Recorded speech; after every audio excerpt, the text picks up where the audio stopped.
Wifi সেটা কি? ওটা তো হচ্ছে বাসার ভিতরে থাকার জিনিস, বাসায় থাকবে। এখন আপনি আমার মতো এরকম লোকালয়ে ভিটামিন ডি নেওয়ার জন্য সূর্যালোক নিতে আসছেন, এখানে এসে বসে বসে কী করবেন?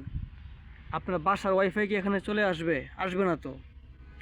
সো আপনাকে কষ্ট করে কি করতে হবে? আবার ফোনের ডেটা কিনতে হবে। কিনলেন, ঠিক আছে, সমস্যা নাই, কিন্তু ওই ডেটা দিয়ে ফোন ইউজ করলে রোদের নিচে এমনি তো ফোন উত্তপ্ত হয়ে যায়, গরম থাকে, তার উপরে ডেটা দিয়ে ফোন নেট ব্যবহার করবেন, ফোন আরও দ্বিগুণ পরিমাণে গরম হবে। তাছাড়া প্রচুর পরিমাণে হচ্ছে চার্জ ক্ষয় হবে, ব্যাটারি ক্ষয় হবে। তো এগুলো থেকে বাঁচার উপায় কি? ওয়াইফাই কি আপনার সাথে সাথে চলে আসবে এই লোকালয়ে বা যে কোনো জায়গায়?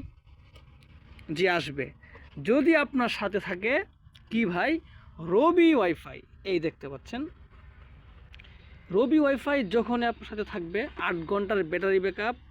আপনি যেখানে যাবেন, রোদে, মাঠে, ঘাটে, ঘাসে, যেখানে ইচ্ছা, এই রবি ওয়াইফাই আপনি নিয়ে যাবেন সাথে করে।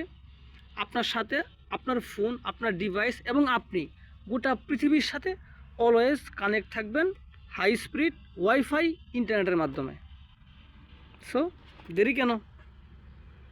নিয়ে নিন, নিউ টেকনোলজিকে স্বাগত জানান। ধন্যবাদ।